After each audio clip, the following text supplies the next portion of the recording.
podcast vous est présenté par Audible.fr. Vous aimez les podcasts ? Vous allez adorer les livres audio. Téléchargez-les et écoutez-les sur votre smartphone. Avec l'offre d'essai, le premier livre audio est offert sur audible.fr/slate.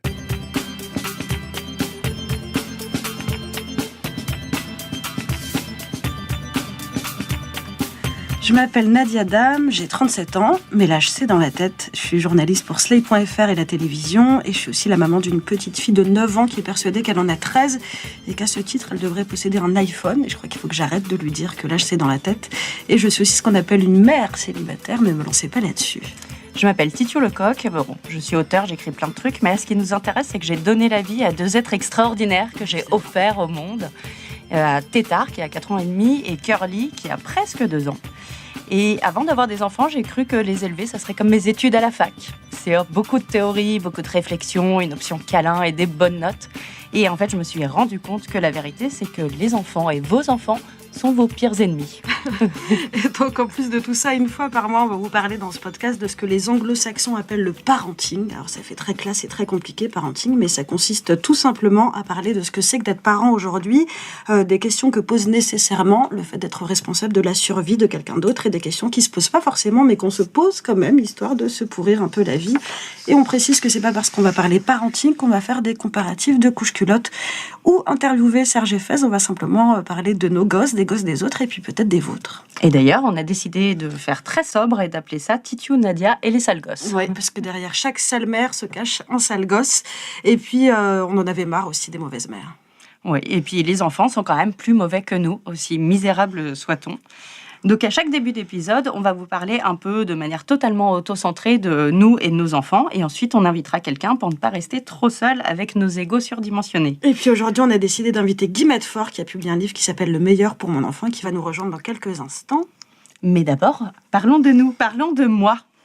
Moi, je suis partie en vacances avec mes enfants, et avec mon mec, et avec ma mère, mais ça c'est une autre histoire. Et comme avec mon mec, on a chacun de notre côté une chance de cocu, ce qui nous questionne un petit peu, on a été confrontés à un petit souci, à savoir que Curly a une peur panique des bateaux.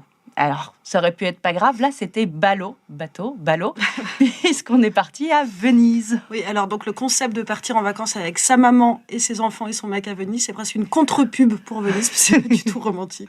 Non, et puis c'est pas du tout le bon endroit pour des enfants, donc il y a ce premier problème. Donc quand on a fait monter Curly sur un vaporetto, il s'est jeté dans tous les sens, en hurlant ça me pépeux. Ça me pépeux. Mais vraiment, il était cramoisi, il pleurait, c'était horrible. Et j'ai fini par comprendre qu'en fait, simplement, il avait peur. Alors après, je me suis dit, quand il prend son bain, il coule le bateau. Donc si on le met sur un bateau en lui disant ça va pas couler, bah non, ça ne marche pas. Son expérience lui prouve que ça peut couler. Et du coup, on le prenait chacun de notre tour dans les bras pour les voyages, on le ceinturait, enfin, on faisait semblant de lui faire un câlin. En vrai, on le ceinturait pour pas qu'il se jette par-dessus bord. Et l'autre qui s'en occupait pas s'occupait de Tétard. C'était bien comme roulement. Et sauf qu'une fois, la fois où c'était donc à leur père de s'occuper de Curly, moi j'étais avec Tétard, je lui montrais, regarde, c'est beau, Venise, nanana. Et là, il y a une vieille matrone italienne qui s'est levée. Alors Vaporetto, c'est comme un métro à l'heure de pointe. Ouais. Il y a plein de monde. Elle s'est levée, elle est venue me voir, elle a commencé à m'insulter en italien, à me dire que c'était une honte, que mon bébé était en train de pleurer, que je m'en occupais pas, enfin... Et tu comprenais tout ce qu'elle te disait en italien quand même ? Oui, parce que quand on s'engueule, on comprend très très bien. Je parle pas un mot d'italien, elle parlait pas un mot de français, mais j'ai très bien compris qu'en gros, je valais pas la peau des couilles du diable, et que j'étais horrible. Et donc tout le monde était là à suivre l'altercation. Évidemment, ils étaient tous d'accord avec elle. Et j'ai commencé à me pourrir la gueule avec elle. Finalement, il a fallu que donc le chef, le papa des enfants, descende avec le Curly qui était plein de morve, quitte le Vaporetto. Et tout ça devant ma mère, qui n'est pas intervenue pour me défendre. Ah, sympa, toujours. Elle était assise et elle regardait. Oh, mais comment elle va gérer cette situation ? Et après, l'autre problème, donc ça a été Tétard. Alors normalement, quand on part, même si on part au supermarché, je prévois tout, j'anticipe tout, j'organise. Et là, j'avais pas eu le temps. Et donc, on s'est retrouvés du jour au lendemain dans une église, devant des tableaux de Jésus sanguinolents. Mais en fait, je ne m'étais pas rendu compte, c'est vraiment super trash. Et donc, Tétard qui m'a demandé, mais c'est qui, lui ? Et là, t'es dans la merde. Et je n'avais pas pu demander à Google comment raconter la vie de Jésus à un enfant de 4 ans quand on n'est pas croyant. Et alors, avant même d'entrer dans l'église, pour te donner une idée de son niveau de culture religieuse, Il a vu l'église, il m'a dit « Ah maman, on dirait une très grosse niche. Il y a un très gros chien qui vit dedans. » Il n'a pas complètement tort. Donc voilà, donc face à Jésus, j'ai improvisé. Et le premier truc qui est sorti, ça a été « Eh bien, tu sais, il y a des gens, des adultes pourtant, qui croient à la magie. Et ils pensent que ce monsieur était magicien. Alors, ils ont fait plein de dessins pour raconter la vie du magicien. » Et alors là, chose incroyable, ça a marché. Il était hyper content. On a parlé de la maman du magicien, de la multiplication des petits pains au lait. Et ça, vraiment, ça l'a frappé. Il m'a demandé si le magicien avait existé en vrai, tout ça, machin. Il était scotché devant toutes les piétas. Alors, l'image d'un mec avec du sang, à moitié nu, de 30 ans, dans les bras de sa mère, sa maman. Pour un petit garçon qui est en pleine Oedipe, c'est génial. Il s'est dit que l'avenir était ouvert, que c'était bon, et je le lâcherai jamais. Et à la fin de ça, ma mère qui avait assisté à toute la séance m'est venue me dire « C'est bien ce que tu as dit, ma chérie, c'est très bien. Mais c'est Bravo. » vrai, elle a raison, c'est vachement bien. Ben oui, ma maman, elle était d'accord. Et alors, ce qui était drôle, c'est que le jour suivant, on est allé visiter le ghetto juif. Et donc, leur père se pique d'être juif, alors qu'il n'est absolument pas juif, mais il a des vagues origines. Et donc, il s'est dit, OK, je vais faire comme ma meuf. Je vais expliquer à mon fils les juifs, tout ça. Qui a commencé à lui dire, alors, tu sais, avant d'être magicien, le magicien était juif. 4 ans, Tétard. Tétard, il a dit, ah, est-ce que les juifs, c'est des magiciens? Non. Alors, en fait, si eux, ils pensent qu'ils sont un peu magiciens, qu'un super magicien les a choisis pour être un peu magiciens, mais il y a des gens qui ne veulent pas qu'ils soient magiciens et qui veulent les enfermer. Enfin, bon. Et finalement, il a laissé tomber, il s'est planté dans son explication. Il a fini par le truc à pas dire, tu comprendras quand tu seras plus grand. Et voilà. Et j'étais trop fière. Bah oui. Moi, j'avais réussi. Et tout ça sans Google. Bravo. Comme quoi, c'est possible. Et sans guide éducatif. J'étais assez... Bon, et toi, cette semaine, est-ce que tu as réussi ou planté un truc? Moi, je plante un truc par jour, mais en fait, le problème, c'est que précisément, il m'est rien arrivé cette semaine, parce que ma babysitter, donc la fille qui s'occupe de ma fille, est venue me voir un soir en me disant, si vous avez besoin, moi, je suis très dispo, je peux garder Sacha le soir, tout ça. Et en discutant plus profondément avec elle, je me suis rendu compte qu'elle me proposait pas du tout ça parce qu'elle avait besoin d'argent ou qu'elle avait besoin de bosser. C'est parce que ma propre fille a été la voir pour lui demander si elle pouvait se montrer disponible, parce qu'elle était très inquiète. Texto, maman ne sort pas beaucoup en ce moment, elle n'a pas une vie super. Donc, au-delà de la situation totalement pathétique de ton enfant qui estime que tu as une vie pourrie, ça m'a quand même interrogée, parce que je me rappelle que moi, quand j'étais gamine, j'étais persuadée que quand on allait se coucher, les parents avaient une vie super, que limite ils faisaient des orgies la nuit et que c'était trop nul parce que nous, on était sous la couette. Et donc, ma fille, à 9 ans, a parfaitement compris que sa maman se couche comme un gros caca devant les experts à 9h30. Donc, j'ai décidé de faire un truc pour elle. Et puis aussi pour moi, j'ai dit oui à une copine qui me proposait d'aller prendre l'apéro. Donc j'ai prévenu la babysitter, j'étais hyper fière. J'ai prévenu ma fille, maman n'est pas là, maman sort, maman va boire des verres. Sauf que la copine en question, elle fait ce truc classique qu'on fait toutes. Elle m'a plantée à la dernière minute.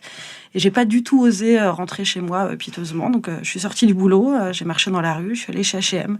J'ai acheté pour 30 boules de chaussettes pourries, de culottes à la con. Et il me restait encore quand même vachement de temps, donc j'ai continué à déambuler dans les rues et à checker mon téléphone. Et puis j'ai fini par rentrer à 21h30 en faisant semblant d'être un petit peu bourrée pour sauver les apparences. Et en disant à la babysitter que vraiment merci, c'était super, j'avais passé une super soirée. Et c'est ce que j'ai redit évidemment à ma fille le lendemain, alors que j'ai fait comme d'habitude. À 21h30, j'ai mis mon petit contour des yeux, je suis allée me coucher devant les experts, que j'ai évidemment pas réussi à regarder jusqu'à la fin.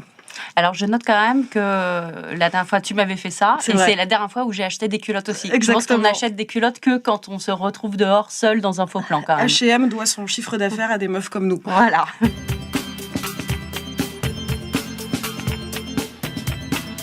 Et donc, notre invitée de cette semaine, Guillemette Faure, raconte aussi des histoires un peu honteuses de sa vie de maman dans son très bon livre « Le meilleur pour mon enfant » aux éditions des Arènes. Et puis, on va surtout essayer de répondre à cette question. Pourquoi est-ce que c'est de plus en plus difficile de dire non à nos enfants? En tout cas, c'est l'impression qu'on a.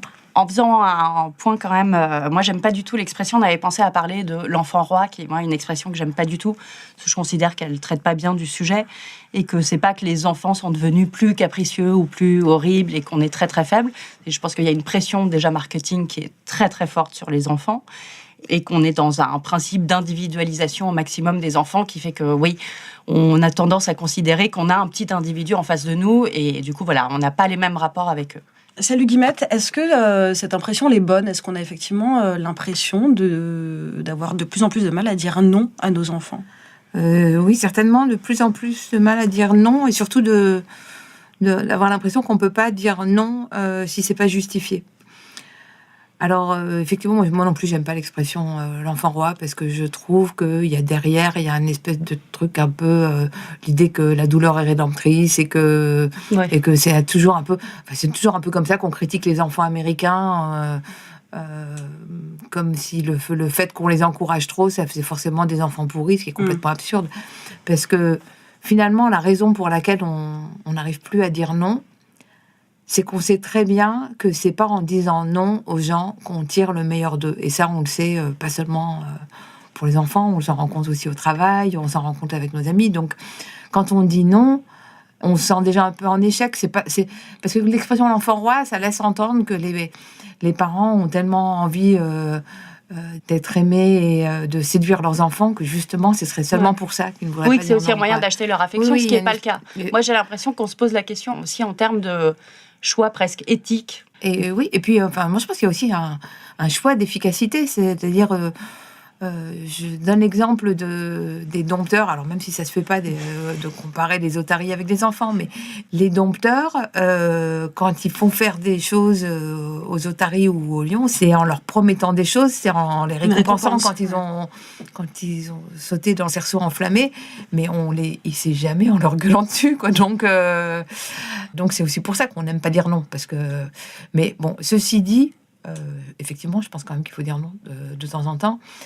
Et ce dont on se rend compte, enfin, un des experts en discipline que j'avais interrogé pour mon livre, notamment quand il avait comparé l'effet des sanctions dans les écoles, ce dont il s'est rendu compte, c'est qu'il n'y avait pas de lien entre tel type de politique, ça marche bien sur les résultats scolaires dans telle école et dans telle autre, ça marche pas. En fait, l'élément qui était essentiel, c'était est-ce que l'enfant trouvait, enfin, dans cette école, que la politique était justifiée et qu'elle était cohérente ou pas.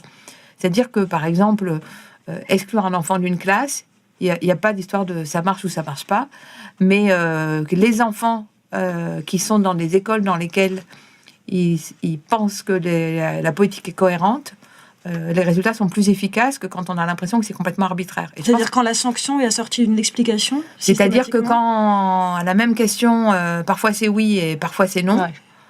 C'est dès qu'on rentre dans les questions d'arbitraire, effectivement, là, le non devient complètement inefficace, alors qu'il est plutôt rassurant pour les enfants. Mais c'est très difficile d'être cohérent à chaque fois. Mais oui. On a tous eu le moment où on dit oui, puis un autre jour, ça va être non à exactement la même chose. Et tu parles aussi d'un truc dans le livre, et je me suis complètement identifiée, et je n'avais pas osé me l'avouer à moi-même. Il y a à la maison, mais il y a aussi que ton non et ton oui va changer si tu es en public à l'extérieur, et que du coup, tu es dans une espèce de démonstration par rapport aux autres, ou justement parce que l'accusation d'enfant roi, etc., on va peut-être être plus sévère avec les enfants sous le regard des autres pour montrer, regardez, je me laisse pas marcher sur les pieds, et du coup, on n'a pas la même attitude avec eux en privé, face à face, ou face à la communauté. Ah oui, c'est beaucoup plus facile de faire marche arrière quand il y a personne. On le voit aussi, on le voit aussi dans les magasins, ou quand un gamin réclame quelque chose. Et quand on dit « je t'ai dit non », tout d'un coup, on a l'impression de parler aussi pour tous les chariots et tous les clients autour de nous. On veut pas être celui qui est le parent qui va en retraite. C'est assez terrible. Du coup, on se retrouve des fois... parce qu'on supporte pas bien en tant que parent de ne pas avoir de cohérence. Donc, on se surprend en fait à inventer des lignes... Oui. C'est vrai. Genre, oui, alors d'accord, mais dans ce cas-là, tu me promets que là, etc. Pour donner l'impression que... On gère. Oui, c'est un peu comme... Alors que ça l'est pas. Un peu comme les guerres où tout d'un coup, les envahisseurs se battent en déclarant que finalement, ils ont négocié quelque chose. Non, mais... Il y a plusieurs comparaisons d'ailleurs avec la guerre. Il y a une journaliste que tu cites qui dit élever des enfants, c'est comme la guerre, ça peut pas être moralement propre. Mais qui est tellement vrai. Mais enfin bon, donc le non, moi je trouve qu'effectivement on n'est pas obligé de le justifier, et que ce qui est le plus tentant, c'est d'essayer d'être, même si c'est complètement impossible, c'est quand même d'essayer d'être cohérent, que c'est le plus important. Oui, mais alors comment tu fais pour gérer quand ton non, en fait, c'est l'opposition entre l'envie de ton enfant et toi, tes principes? Pour moi, il y a deux méthodes qui marchent pas mal, qui sont un peu fourbes. C'est le faux choix C'est-à-dire... Ah oui, ça je fais beaucoup. J'adore le faux choix. Tu veux mettre ta C'est-à-dire- couche ou te laver les dents? Oui, c'était... tu préfères te coucher maintenant ou dans 10 minutes? Ouais. Donc, c'est de donner l'impression que... Qu'il a le choix alors que pas du tout. Oui, mais parce qu'en fait, je pense sincèrement, et ça c'est pareil, c'est que si on s'identifie en tant qu'adulte, nous, on n'aime pas qu'on nous... Enfin, au travail, on n'aime pas qu'on nous demande des choses sans nous laisser aucune marge de manœuvre. Donc, je pense que c'est quand même important de... Et puis, c'est comme ça que se construit l'individu. C'est aussi en ayant l'impression de pouvoir choisir, en ayant des responsabilités. Et si on n'en donne aucun à l'enfant, on ne le fait pas grandir. Quoi, C'est quoi? C'est une question de libre arbitre, de laisser à l'enfant l'impression, fausse ou pas, qu'il a son libre arbitre? Oui, et puis du coup, je pense aussi que, et ça c'est pareil aussi pour nous adultes, qu'on est beaucoup plus susceptible d'adhérer à une décision à laquelle on a participé. Donc, Ouais, mais ça marche très bien, les histoires de choix. Et pourtant, il est sacrément caractériel, mon fils. Mais alors, ça a changé ma vie, quoi. et Et il y a aussi autre chose que je vais tester sur l'idée de se coucher. Il y a le principe des alarmes sur le téléphone. C'est-à-dire que tu délègues l'obligation d'aller se coucher à telle heure à ton téléphone qui sonne, etc. c'est ça, c'est-à-dire que Ça, c'est pas mal. oui, en plus on peut en mettre plusieurs, et puis pareil aussi pour donner l'impression qu'on a participé à sa propre punition, on peut aussi laisser l'enfant choisir les musiques de La l'alarme. musique qui va sonner C'est-à-dire, pour l'heure d'aller se coucher et tout. L'alarme qui indique qu'on va dans sa chambre, et l'alarme qui indique qu'on va éteindre la lumière, ou l'alarme Et je trouve que ce qui est pas mal, c'est que ça nous économise il est l'heure d'eux. Et puis aussi, ça nous force à respecter quand même un petit cadre. Parce que je trouve que soi-même, enfin, la raison pour laquelle les horaires glissent, c'est aussi parce que souvent on est en train de faire quelque chose et puis que... Oui, et que ça nous arrange de laisser qu'on a courir. simplement la flemme de s'interrompre pour dire... Donc, s'il y a quelqu'un d'autre, à savoir le téléphone, qui peut dire il est l'heure, c'est quand même... C'est le tiers séparateur, Ouais, en fait, le c'est- téléphone. Oui, Oui. en plus, ça évite C'est la la relève. confrontation Oui. directe avec les Et puis c'est un tiers qui confirme un peu, qui va un peu dans notre sens quand même. Après, moi, ce que je trouve intéressant aussi sur la question de dire non, enfin, comment on voit notre rôle de parent? Est-ce que c'est celui qui dit non ou est-ce que c'est celui qui fait plaisir? Et l'idée que les deux doivent s'opposer, c'est que je trouve que sur pas mal de choses, on commence à avoir un peu presque une fracture sociale, économique là-dessus. C'est-à-dire que finalement, je donne... sur le numérique. Je parle du Il y a numérique, beaucoup mais je pense que l'exemple. ça marche aussi pour les robes de princesse et pour les jouets en bois et pour pas mal de choses comme ça. Que finalement, donc ce que j'explique à propos du numérique, c'est que dans les années 90, quand on parlait de fracture numérique, on s'était dit... ça va être hyper injuste parce que les enfants de riches auront plein d'ordinateurs et vont devenir des bêtes en informatique. Et les enfants de pauvres, ils seront à la ramasse. Or, qu'est-ce qu'on voit aujourd'hui? Les enfants de riches ont des jouets en bois et vont dans les écoles Montessori sans écran. Et les enfants de pauvres ont des tablettes. Et derrière ça, ce qui me frappe, c'est que finalement, le fait de dire non, le fait de dire... de dire non à un téléphone...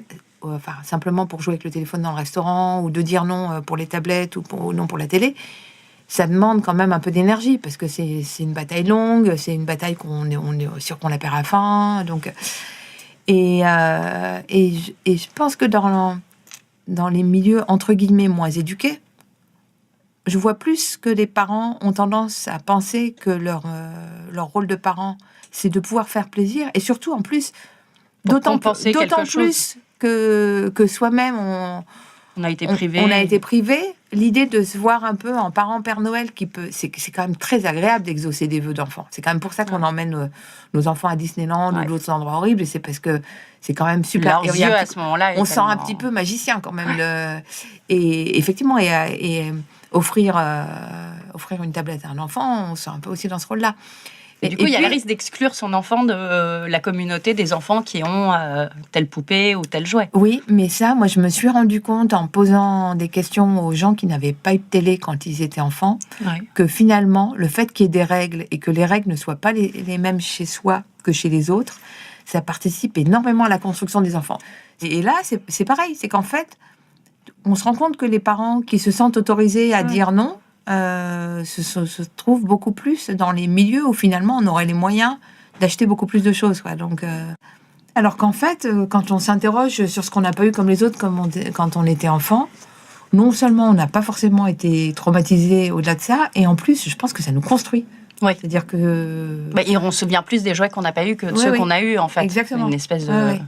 Ouais, moi, je voulais qu'on revienne sur un sujet que tu traites vachement dans le livre, c'est les cadeaux qu'on fait à nos enfants et les cadeaux qu'on fait aux enfants des autres, notamment pendant les fêtes d'anniversaire. Alors, les fêtes d'anniversaire, ça devient de toute façon n'importe quoi, parce que c'est des mini Disney à chaque fois. Du event planning, voilà.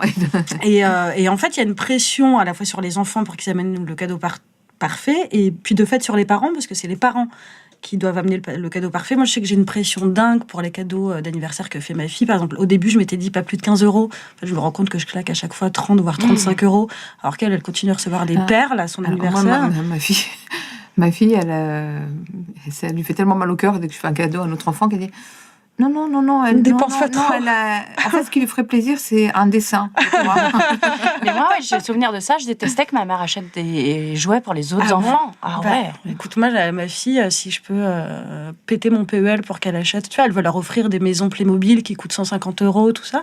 Alors, on le fait pas, mais on fait des cadeaux super chers. Mais elle reçoit toujours des cadeaux pourris en retour, donc c'est quand même pas très juste. Les anniversaires, c'est compliqué parce que on veut faire plaisir à son enfant qui va arriver avec le cadeau, et puis nous, on veut envoyer un message aux autres parents. Mais bien sûr. Donc, avec des trucs pseudo-éducatifs, intelligents, vous avez vu comme je vous tire vers le haut.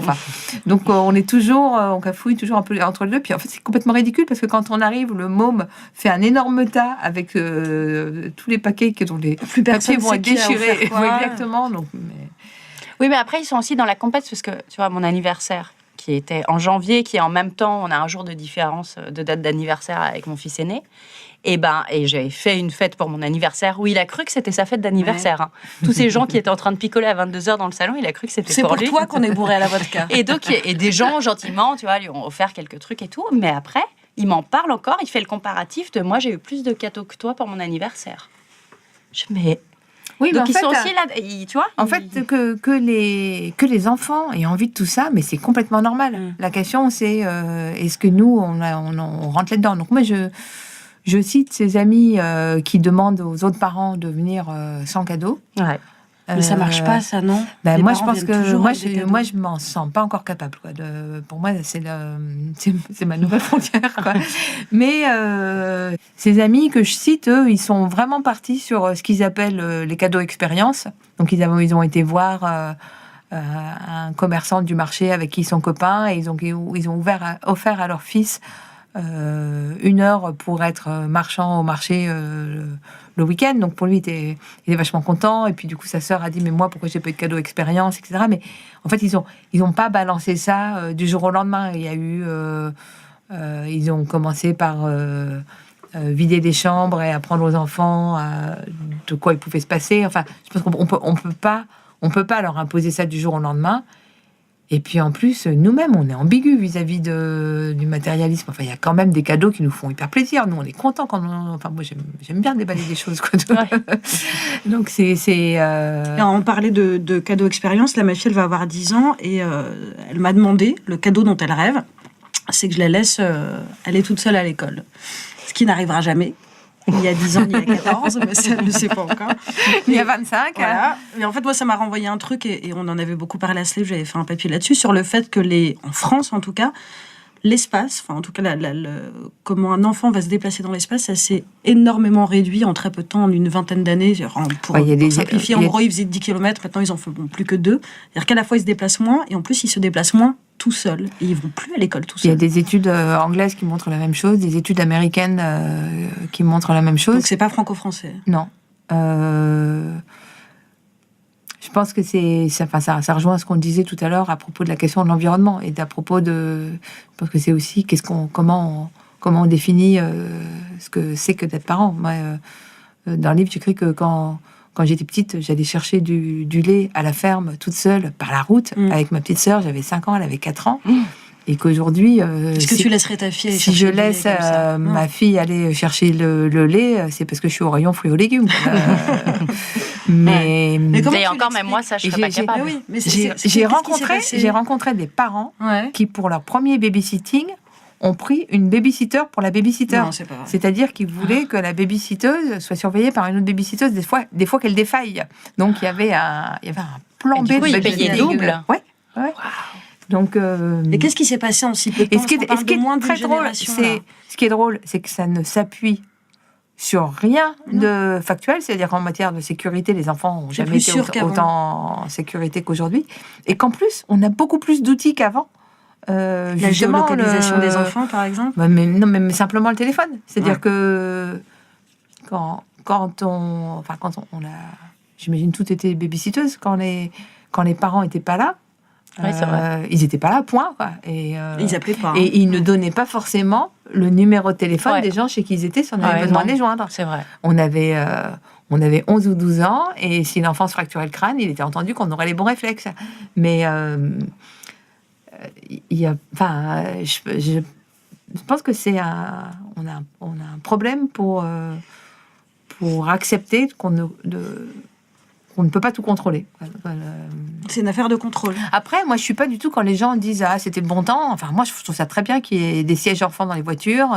Je pense que la génération qui a emmené les enfants en voiture en les intoxiquant... En fumant des clopes, fenêtre fermée. En fumant... Coucou papa. Il n'y a pas à être fier. Enfin, les couffins posés sur la plage arrière de la voiture, c'était pas malin non plus. Enfin, donc, Mais tu crois glorifie pas mais les enfants, ils en souffrent. Tu vois, le fait que ma fille, elle réclame ça veut pas dire qu'elle en souffre. Ils en souffrent pas de ce contrôle moi, permanent. Oui, si, moi, j'en suis persuadée. Je pense même que les taux de dépression chez les ados, pour moi, sont clairement liés au fait, parce que nous, qu'est-ce qui nous rend heureux? C'est quand même de faire des choses par nous-mêmes. Et le fait de ne jamais pouvoir éprouver son pouvoir sur les choses, de jamais pouvoir faire d'expérience par soi-même, de jamais pouvoir grandir, quoi, finalement, on s'interroge forcément quand on est ado sur à quoi on sert, et puis il n'y a pas moyen. Ce qui nous donne confiance en nous, c'est pas d'être complimenté par nos parents. Ce qui nous donne, c'est pas on nous ait dit qu'on a été premier parce qu'on nous a enflé avec un faux trophée, quoi. C'est quand on sait qu'on a réussi à faire des choses par soi-même et quand on a surmonté des difficultés. Si les parents aplatissent absolument toutes les difficultés pour leurs enfants, il y a jamais ce plaisir-là. À un moment, tu parles de celle qui s'est auto-surnommée la pire mère américaine. J'aimerais bien que tu racontes, parce que ça, c'est génial. Sur justement laisser les enfants... En fait, oui, c'est une mère américaine qui a fait un livre qui pourrait se traduire en français par l'élevage des enfants en plein air. C'est-à-dire qu'elle compare les enfants élevés en batterie et les enfants élevés en plein air. Et il y a eu un grand article sur elle quand son fils avait 9 ans, parce qu'elle l'a laissé prendre le métro tout seul. Et donc, elle est devenue... À New York. Le métro tout seul à New York. Et donc, elle a été qualifiée de pire américaine. Mais ceci dit, elle met le doigt sur un truc. C'est-à-dire que de plus en plus... Maintenant, on va vers une pénalisation des comportements de parents. Aux États-Unis, sur le fait de laisser un gamin dans sa voiture pour aller à la poste, et il y a de plus en plus d'États. Ou même jouer seul au square. Il y a des parents qui ont été pointés du doigt publiquement. Ou un grand de 12 ans qui babysit sa petite de 6 ans. Tout ça passe c'est plus du tout. De plus en plus. Donc, elle est intervenue là-dessus. Et donc, après ça, elle a décidé de créer des ateliers qui sont finalement pas très loin de la réalité, en disant je ne vais pas garder vos enfants. Et donc, l'idée, c'était, alors, si je me souviens plus très bien, mais c'était ultra cher, genre plusieurs centaines de dollars. Ouais. Et on lui confiait les enfants, elle les laissait au square et elle allait prendre un café au Starbucks. Et bon, elle savait très bien que ça ne marcherait pas, mais quand elle a fait ça, et effectivement, ça a été énormément relayé dans les médias américains, c'était pour dire, mais est-ce que vous vous rendez compte que vous êtes en train de faire babysitter vos enfants à des âges où autrefois on était babysitter, quoi. Donc, Et ça, comment t'expliques ce changement d'attitude, ce qu'on appelle les parents hélicoptères? Ça, c'est toi, Nadia. Moi, j'aime bien les parents drones parce que c'est encore autre chose qui survolent. Moi, je pense que, c'est lié à plein de choses. Je pense qu'il y a effectivement une part d'anxiété économique. Il y a le fait qu'on ait nos enfants plus tard, qu'on en a moins, donc ça devient des espèces de petits projets qui nous définissent.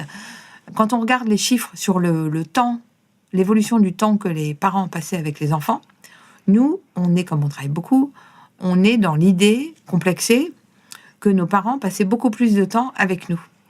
Mais en fait, on passait beaucoup plus de temps sous le même toit, à faire des choses séparément, mais pas à faire des choses pour les enfants. Et quand on pense aux mères de la génération d'avant, effectivement, mais elles étaient plus... Elles étaient physiquement présentes, mais on faisait pas de choses mais ensemble. ça ne veut pas dire qu'elles étaient à quatre pattes sur le tapis en train de faire des jeux de société Ouais, toute la on journée. consacre vachement plus de temps aux enfants maintenant. Donc nous, on a l'idée que quand on est avec les enfants, que toutes les activités, d'ailleurs quand on parle l'expression une activité familiale, maintenant ça désigne pas une activité qu'on fait tous en famille, mais une activité qui est faite autour des enfants. Ça peut dire Disney. Et d'ailleurs, on disait, à l'époque, on disait femme au foyer. On disait pas mère au foyer. Donc, parce que, en fait, son job, c'était la cuisine, etc. Mais c'était pas de faire des Legos. Mais du coup, on devient un peu des espèces de géos de Club Med, quoi. Je veux pas les glorifier, mais je pense que que finalement, en travaillant, on se met à avoir une espèce de vision presque professionnelle du métier de parent, D'ailleurs, on parle de métier de parent aujourd'hui dans les guides parentaux. Il y a aussi l'idée que aussi on va envoyer des signaux à notre entourage. C'est pour ça que je parle des pères en démo, le fait que quand on parle très fort à ses enfants pour leur donner des espèces de leçons de démocratie dans le métro, parce qu'on fait un espèce de show pour tous les enfants. Et bizarrement, je pense que plus on travaille, plus on devient comme ça, quoi. Mais en fait, faire des trucs avec des enfants, c'est ça qu'il faut redéfinir aussi. C'est-à-dire que je pense aussi qu'on a aussi complètement diabolisé le travail. C'est-à-dire que à juste titre, c'était pas bien que les enfants travaillent dans les métiers à tisser, etc. Donc qu'on ait voulu protéger l'enfance du travail, c'était bien.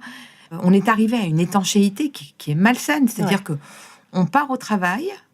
Comme on se sent un peu coupable, on dit devant nos enfants c'est horrible. Oh là là, c'est triste, je pars au travail. Je préférais rester avec toi. Qu'est-ce qu'on envoie, même du point de vue de mère et du point de vue de féministe, qu'est-ce qu'on envoie comme message à nos enfants?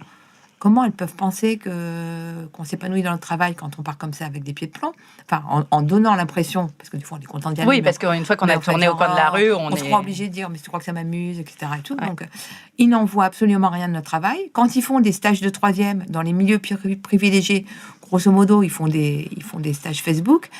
Donc finalement le travail, on n'en voit absolument rien, alors que je sais pas, aussi bien quand on écoute Muriel Robin, quand elle parle de ce que c'était que de travailler sur les marchés avec ses parents, etc. On veut pas voir l'idée que de travailler. Moi, je me souviens quand ma fille était petite, je me suis fait comme règle, alors je n'ouvre jamais mon ordinateur quand elle est à côté. Mais après, je me suis dit, mais si je ne travaille que quand elle est pas là et que quand elle est couchée, ce que je fais n'a absolument aucune réalité. Donc déjà, en plus, c'est des boulots qui comprennent moins. En général, on a des boulots tellement bizarres que... Comment transmettre l'intérêt qu'on peut avoir pour ce qu'on fait, le fait que ce soit quelque chose d'intéressant, si on veut construire un mur entre les deux. Et pour revenir sur ça me faisait penser à ça tout à l'heure, le fait de vouloir sécuriser tout pour les enfants, donc aussi les maintenir dans le milieu de l'enfance et pas leur montrer le travail, etc. Il y a un moment, tu développes ça, là j'ai un trou, ça va me revenir. C'est sur l'effort et l'échec. Parce que, en fait, en vérité, le plus gros risque pour les gamins, c'est pas le pédophile ou l'accident mortel. Je pense aussi qu'on a tendance à ne pas vouloir risquer de les mettre en situation d'échec. Alors, ce qui est assez marrant, c'est que sur le discours, tout le monde est d'accord pour dire qu'on apprend de ses échecs, etc. Mais quand il s'agit de nos enfants, vous dites, alors par quel échec on commence? On les laisse tomber, on les laisse... moi je dis qu'il vaut mieux un gamin qui part à la piscine sans son bonnet de bain plutôt qu'un gamin qui oublie sa convocation pour le bac. Et c'est exactement ça, c'est-à-dire que si on n'arrive pas à lâcher du contrôle, et ça revient à la vision qu'on a de qu'est-ce que c'est que le métier de parent. On se dit, le bon parent, c'est celui, grosso modo, la gamine qui n'aura pas son maillot de bain pour aller à la piscine, on se dit qu'il y a eu un peu de flottement du côté de... On la juge. Qu'il y a eu un peu de... Moi, je la juge. De flottement du côté de sa mère. Quand on fait les valises pour les vacances, laisser les enfants faire des valises. Moi, à chaque fois, je me dis, la question à se poser, c'est si ça rate, c'est quoi là? C'est quoi le problème? Est-ce que c'est grave? Si ça rate, on va être en vacances sans culotte, est-ce que c'est très grave? Non, c'est un problème qui se règle assez facilement, quoi. Donc... il y a des grosses choses qu'il ne faut pas rater, mais je pense que s'habituer à lâcher du contrôle, c'est beaucoup plus facile quand ils sont petits qu'on y arrivera plus tard. Parce qu'effectivement, on le voit, effectivement, je trouve que quand les enfants arrivent à l'adolescence, on se rend compte que les parents deviennent pétris de contradictions, parce qu'il y a un côté... quelques semaines avant, on entend les parents qui disent, alors là, moi, je lui ai dit, alors l'APB, il s'en occupe tout seul. Hein. Alors là, moi, je lui ai dit, ton stage de 3e, moi, je ne bouge pas. Ouais. Et donc, il y a tous ces effets d'annonce en disant, ton boulot d'été, tu vas le trouver toi-même. Et puis, à mesure que l'échéance arrive, finalement, ils arrivent avec les 4 €, ils règlent le problème.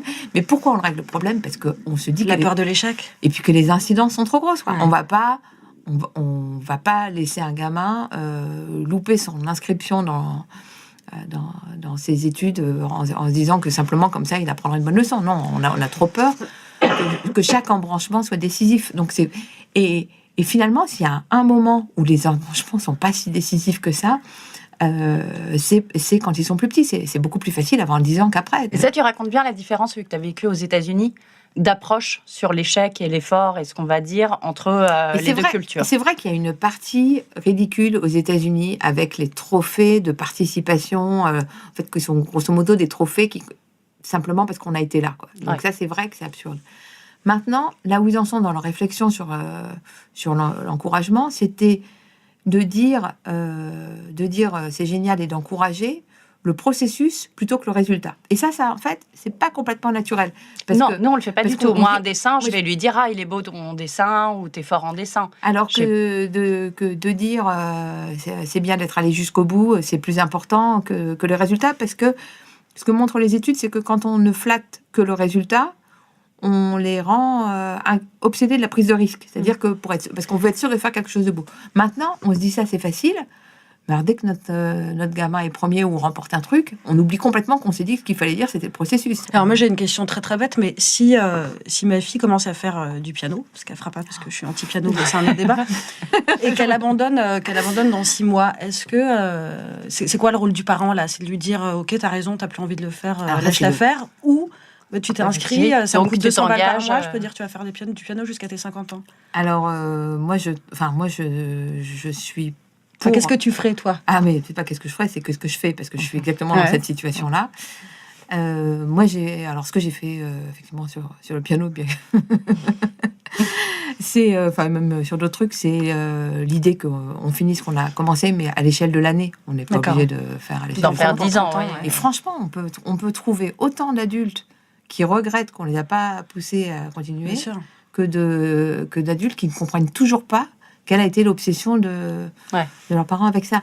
Après, moi, franchement, ce que je trouve du piano, c'est la même chose que la natation. C'est-à-dire que c'est des apprentissages où ce que je trouve intéressant, en dehors du fait que c'est agréable d'entendre la musique, c'est que... Et pourquoi les Asiatiques sont obsédés de musique pour les enfants, c'est simplement pour l'apprentissage de l'apprentissage. Ouais. C'est pas pour qu'ils deviennent forcément des grands musiciens. C'est que je trouve que la musique, c'est vraiment la façon la plus facile de montrer à un enfant qu'en faisant un tout petit peu, et chez nous, on est vraiment... c'est 5 minutes par jour, donc 5 minutes, c'est quand même... c'est rien. Mais c'est vraiment la plus simple démonstration. Quand on est adulte, on sait que la difficulté du marathon, c'est pas les 42 km, c'est les 2 mois d'entraînement qui ont précédé. Préparation avant. Et je trouve comment expliquer ça à un enfant. Et la musique, je trouve ça pas mal pour ça, quoi. Quitte à arrêter à la fin de l'année. Ouais. Parce que les résultats sont concrets. Parce que je trouve qu'on mesure que effectivement que tu vas jusqu'au bout d'une tâche. Parce qu'il y a l'idée aussi, je parle aussi de le côté de parler d'enfants doués ou pas doués, cette idée va complètement contre l'idée de la plasticité du cerveau. C'est en fait, quand on dit ça, on est en train de dire aux enfants qu'il y a des bonnes fées qui passent avec des baguettes sur certaines têtes et pas sur d'autres, et que donc, s'ils sont pas doués, ils ont qu'à arrêter, quoi. Mais ça, c'est aussi l'autre question. Est-ce qu'on inscrit son enfant à une activité pour laquelle on se dit il est plus ou moins doué, il va avoir des facilités, ou au contraire, un truc, s'il est timide, un cours de théâtre, c'est-à-dire à quelque chose qui va contre... Voilà. Et comment on choisit son...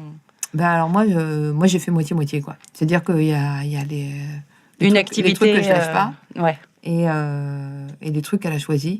Elle a choisi quoi, juste pour savoir? La capoeira. Bien mal lui en a pris. Tout ça. La flûte traversière. Et t'as laissé faire ça? Alors, la flûte traversière, moi, je connaissais pas comme son. Je vais aller regarder sur YouTube. C'est affreux, quoi. Les débuts de flûte traversière, c'est terrible. Au début, j'étais contente à cause du format, le côté transportable. Et en fait, elle a déchanté très, très vite. Mais on finit l'année. Et puis, il y a quand même eu des bienfaits. C'est que je pense que, dans chaque activité, il y en a, quoi. C'est l'idée du rendez-vous, du truc régulier. C'était finalement le rythme. Et toi, tu lui as imposé une activité que toi, tu avais choisie en plus. C'est ça ? Oui, moi, je fais vraiment passer Mais non. pour une tiger mom. Mais moi, j'ai dit qu'on ne lâchait pas l'anglais. Donc, alors que là, l'anglais, aucun enfant va dire spontanément j'ai super envie de faire un petit cours d'anglais. Ouais. Ah ben moi, si. Et moi, il veut absolument apprendre l'anglais. Moi, je sais pas, c'est YouTube, tu sais. Mais je trouve que la question des activités, c'est assez intéressant parce que elles sont extrêmement diabolisées, les activités. Alors que, on en demande trop aux enfants, on les épuise. Les enfants n'ont plus le temps de s'ennuyer, etc. Alors que un gamin qui se mange 3 heures de télé par jour, personne ne dit genre il a plus le temps de s'ennuyer. Et donc je pense que derrière ça, il y a le fait une espèce de mauvaise conscience, un peu de trahison du modèle républicain, on est tous en train de customiser l'éducation de nos parents, de nos enfants, je veux dire, à quoi ça rime. Et c'est un truc dont on n'est pas trop fier, quoi. Alors que dans le fond, le risque, ces pauvres enfants qui ont trop d'activités, ça fait tous les féminins à la rentrée. Là, il y a plein de papiers sur les enfants qui font des burn-out. C'est du bullshit, ça n'existe pas, le burn-out des enfants, parce qu'ils ont... Si, moi je pense que ça existe, mais franchement, les enfants qui arrivent à l'école à 8h et qui restent à la garderie jusqu'à 18h, donc ils se font des journées... Pourquoi est-ce que tu parles de moi? Ben oui. Non, mais les journées de 50 heures, les 50 heures en collectivité, quand on est dans... moi, j'ai participé aux activités jeux de société de l'école de ma fille dans les petites classes. Franchement, ils ont le temps de s'ennuyer. Quand on passe 2 heures dans une école, le volume sonore... franchement, les instituts, c'est des saintes. Hein. Ouais. Le volume sonore, la collectivité, etc. Nous, on aurait du mal quand même à faire 50 heures en collectivité avec des collègues. Oui, donc... oui, les enfants qui font des burn-out parce qu'on leur donne trop de cours de harpe, oui, il y en a sans doute. Mais les enfants, ils ont aussi d'autres motifs de fatigue qui me semblent quand même beaucoup plus courants, et notamment le temps passé en collectivité et l'heure de coucher qui est décalée à cause des écrans. Ça me semble être... Ou qu'on décale le week-end aussi. Oui, ou qu'on décale... On se dit, c'est bon, c'est le week-end, tu peux te coucher plus tard, alors qu'en fait, physiologiquement, c'est mauvais pour les enfants. Donc...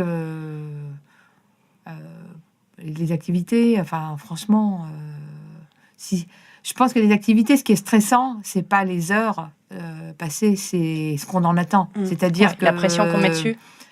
C'est-à-dire que si, quand on veut que son fils fasse du foot et qu'il soit bon au foot, parce que soi-même, on aurait quand même bien aimé être un grand footballeur et qu'on a du mal à faire le deuil du footballeur qu'on n'a pas été, ça, c'est un problème beaucoup plus que...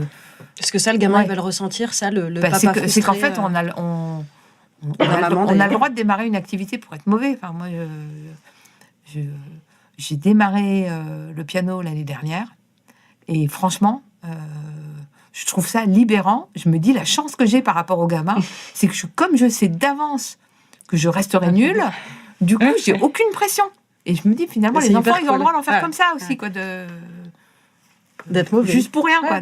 Juste pour être mauvais. Juste pour le plaisir d'être mauvais, quoi. Mais il y a le fait de se sentir utile aussi, un truc dont tu parles dans le livre. Oui, c'est important pour un enfant de se sentir aimé, mais aussi de se sentir utile. Oui, et ça donc aussi. Les tâches ménagères aussi, de les faire. Ça aussi, ça renvoie. Moi, je pense vraiment que dans la montée de la dépression infantile, parce que c'est quand même, c'est du jamais vu, et c'est vraiment les sociétés occidentales quand même.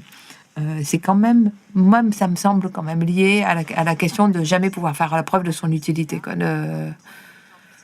Et donc ça, parce que je sais pas trop, j'ai vu ça, on avait vu avec Nadia passer sur Twitter les tableaux de répartition des tâches ménagères dans les familles. Ouais. Mais il y a un truc que moi j'ai pas du tout connu et que je commence à découvrir. Donc, mais visiblement aux États-Unis ça se fait beaucoup. Ouais. De dire aux enfants à tel âge ils font telle chose. Moi j'en ai un, moi c'est plutôt. C'est vrai. Ouais. T'as un tableau comme ça. J'en ai un, effectivement ramené les États-Unis. Mais en fait, pourquoi j'en ai un? Parce que ma sœur en avait un qu'elle avait fait elle-même dans sa ferme et qui était génial. Et en fait, ma sœur, elle est bricoleuse et pas moi. Et du coup, j'ai trouvé l'équivalent, quoi. Mais en fait, ce que je trouvais ce que je trouvais génial ce qu'avait fait ma sœur dans sa ferme, c'était donc c'est une roue où il y avait des petites fenêtres pour chacun des enfants et il le déplaçait chaque jour d'un cran et chaque jour on avait quelque chose à faire. D'ailleurs, est-ce que les parents avaient quelque chose à faire ou pas, je sais plus. Mais ce qui était malin, c'est que c'était pas que c'était des contributions. Ça s'appelait la roue des services, mais les services, il fallait pas forcément en chier, quoi. C'est-à-dire que ça pouvait être aussi bien choisir l'histoire du soir, aller cueillir un bouquet dans le jardin, que effectivement passer un coup truc de d'éponge, vaisselle ouais. ou un meuble à nettoyer. Et je pense que d'abord, donc les tâches domestiques, l'expression corvée, évidemment qu'on n'emploie plus jamais, quoi. C'était dans la petite maison dans la prairie, ça, ils faisaient des corvées. La corvée de bois. Mais du coup, parce que l'exploitation des enfants est devenue un tabou, on a complètement oublié tout ce qu'il pouvait y avoir d'apprentissage et d'éducatif là-dedans. Et puis, le plaisir de contribuer, la confiance en soi que ça peut donner, de savoir qu'on sait faire quelque chose, l'aisance matérielle, l'aisance dans les gestes. Que ça en fasse pas des bras cassés, quoi. C'est ce que tu dis d'ailleurs.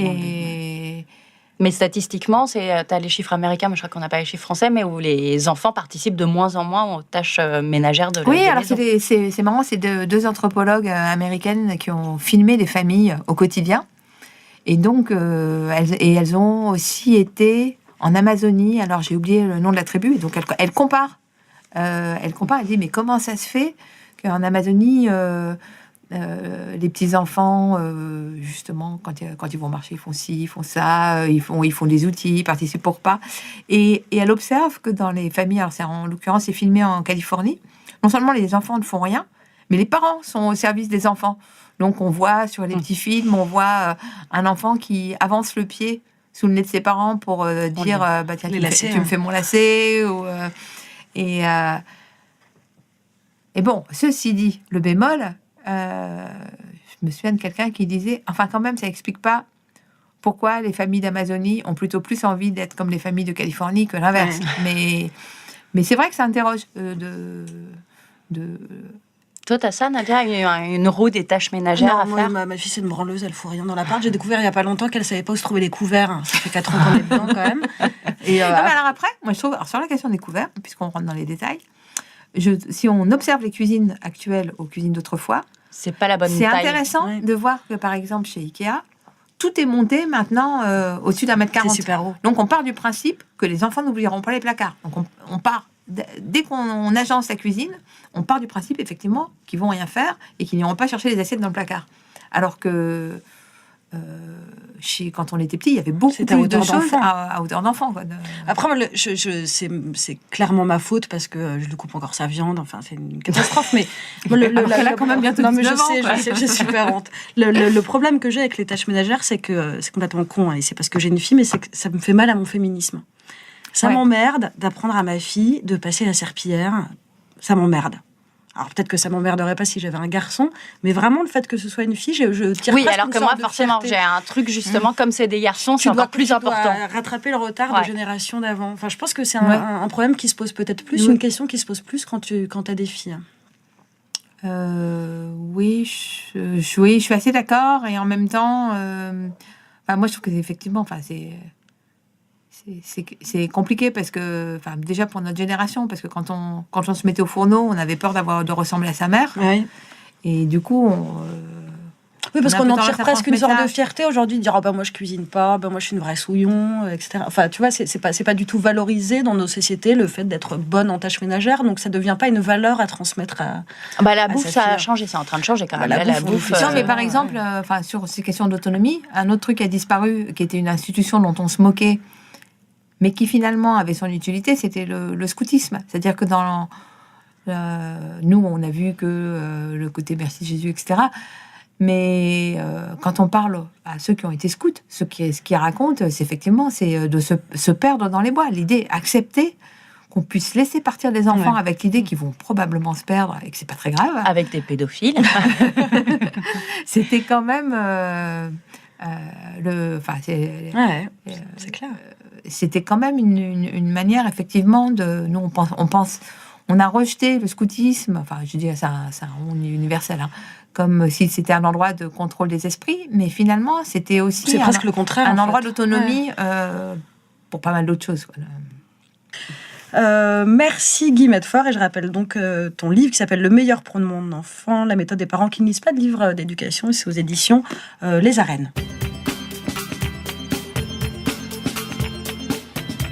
Et alors, pour finir, est-ce que si tu étais à notre place pour diriger ce podcast, qui est-ce que tu inviterais ? Alors, dans les personnes qui m'ont fait réfléchir pour mon bouquin, que j'ai trouvé les plus barrées, il y a Karl Lagerfeld. Ah ouais. Parce que déjà, il y a le truc de sa mère qui, justement, parce que ce que je dis aussi dans le livre, c'est qu'on s'interdit aussi maintenant de projeter quoi que ce soit pour nos enfants. Parce que comme on célèbre la liberté, il est hors de question de dire à son enfant qu'on aime soit médecin. Alors qu'en fait, c'est un peu idiot. On peut dire que telle chose, on aime bien. Et donc, quand il voulait prendre des cours de dessin, ou devenir prof de dessin, sa mère lui disait « Attends, j'ai pas été enceinte pendant 9 mois pour ça. » Et donc, ça, je trouvais ça très drôle. Et l'autre truc qui m'intrigue chez lui, c'est qu'il a gardé sa chambre d'enfant en l'état. Ah ouais. Et enfin, oui, j'avais lu ça quelque part où j'ai entendu dire ça. Et je me suis toujours posé la question de savoir pourquoi. Oui, et est-ce qu'il y retourne ? Et il dit une phrase géniale aussi, il dit qu'il n'a pas d'enfant parce que s'il avait été moins bien que lui, il l'aurait mal vécu. S'il avait fait mieux que lui, il l'aurait aussi mal vécu. Oui, voilà. C'est le nouveau grand penseur du parenting, Karl Lagerfeld. Merci et salut, on se retrouve le mois prochain.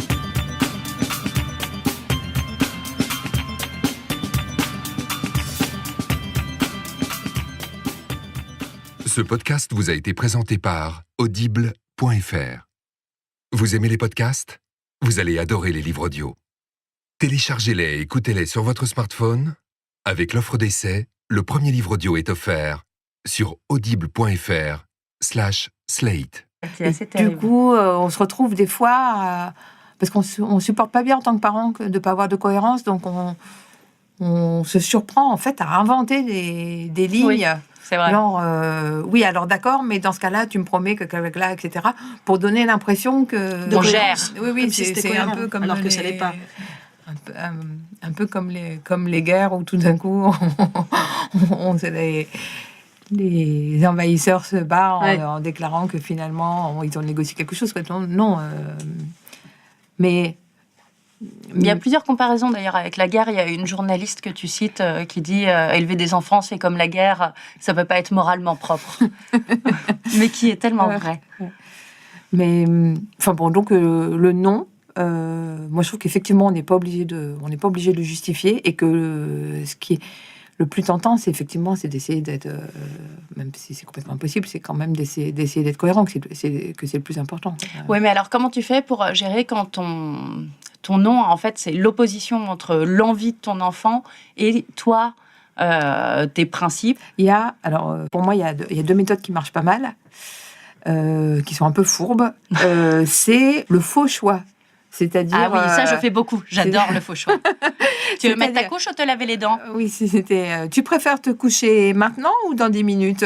Ouais. Donc c'est de donner l'impression Qu'il a le choix alors que pas du tout. Oui, mais parce qu'en fait, je pense sincèrement, et ça c'est pareil, c'est que si on s'identifie en tant qu'adulte, nous, on n'aime pas qu'on nous... Enfin, au travail, on n'aime pas qu'on nous demande les choses sans nous laisser aucune marge de manœuvre. Donc je pense que c'est quand même important de... Et puis c'est comme ça que se construit l'individu. C'est aussi en ayant l'impression de pouvoir choisir, en ayant des responsabilités. Et si on n'en donne aucun à l'enfant, on ne le fait pas grandir. C'est quoi? C'est une question de libre arbitre, de laisser à l'enfant l'impression, fausse ou pas, qu'il a son libre arbitre? Oui, et puis du coup, je pense aussi que, et ça c'est pareil aussi pour nous adultes, qu'on est beaucoup plus susceptible d'adhérer à une décision à laquelle on a participé. Donc... Ouais, mais ça marche très bien, les histoires de choix. Et pourtant, il est sacrément caractériel, mon fils. Mais alors, ça a changé ma vie, quoi. Et il y a aussi autre chose que je vais tester sur l'idée de se coucher. Il y a le principe des alarmes sur le téléphone. C'est-à-dire que tu délègues l'obligation d'aller se coucher à telle heure à ton téléphone qui sonne, etc. C'est ça, c'est-à-dire que... Ça, c'est pas mal. En plus, on peut en mettre plusieurs. Et puis, pareil aussi, pour donner l'impression qu'on a participé à sa propre punition, on peut aussi laisser l'enfant choisir les musiques de l'alarme. La musique qui va sonner C'est-à-dire, pour l'heure d'aller se coucher et tout. L'alarme qui indique qu'on va dans sa chambre et l'alarme qui indique qu'on va éteindre la lumière, ou l'alarme... Et je trouve... Autour des yeux, je suis allée me coucher devant les experts, que j'ai évidemment pas réussi à regarder jusqu'à la fin. Alors, je note quand même que la dernière fois, tu m'avais fait ça. C'est et vrai. c'est la dernière fois où j'ai acheté des culottes aussi. Exactement. Je pense qu'on n'achète des culottes que quand on se retrouve dehors seul dans un faux plan, quand même. H&M doit son chiffre d'affaires à des meufs comme nous. Voilà.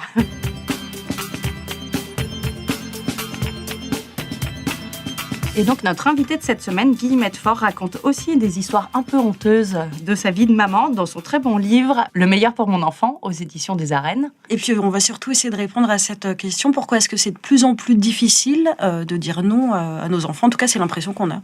En faisant un point quand même, moi j'aime pas du tout l'expression, on avait pensé à parler de l'enfant roi, qui est moi une expression que j'aime pas du tout, parce que je considère qu'elle traite pas bien du sujet, et que c'est pas que les enfants sont devenus plus capricieux ou plus horribles et qu'on est très très faible.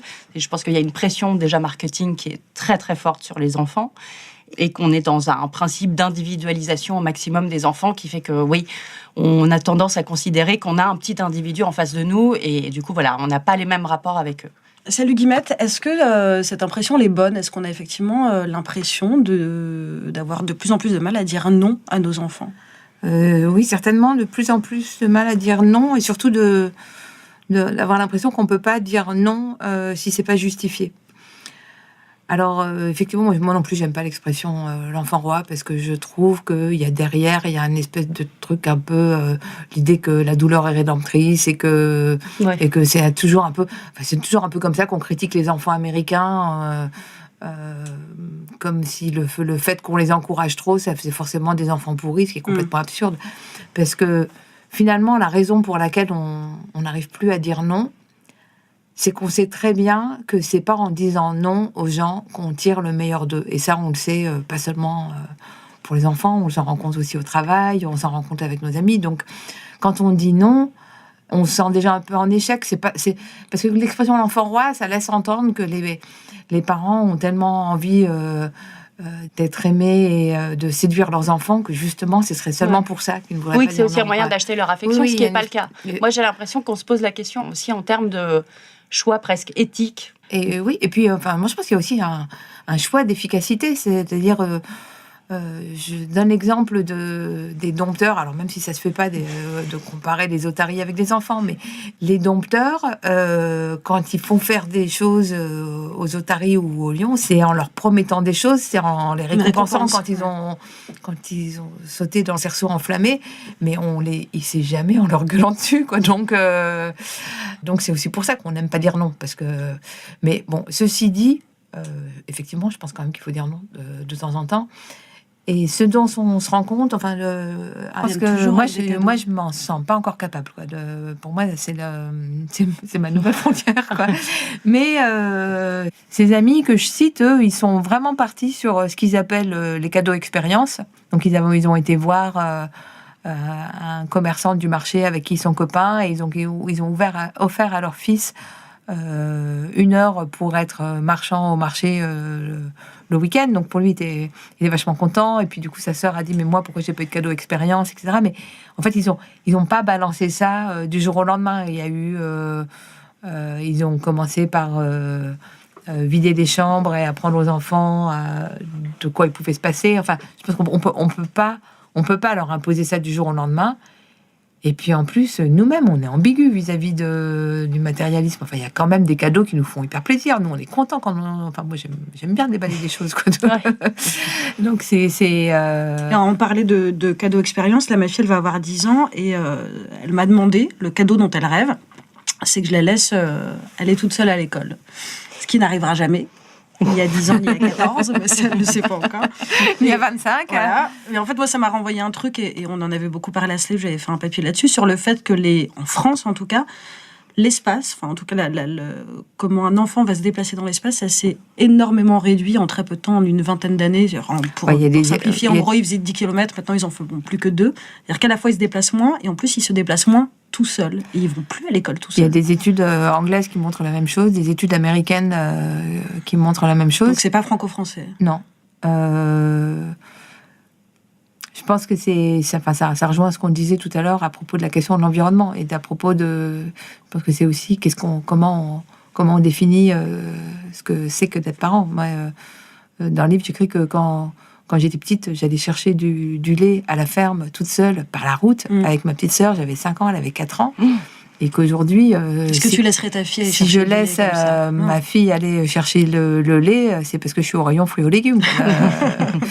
Mais comment Et tu encore, même moi, ça, je serais pas capable. Mais oui, mais j'ai rencontré des parents qui, pour leur premier babysitting, ont pris une babysitter pour la babysitter. Non, c'est pas vrai. C'est-à-dire qu'ils voulaient que la babysitteuse soit surveillée par une autre babysitteuse, des fois qu'elle défaille.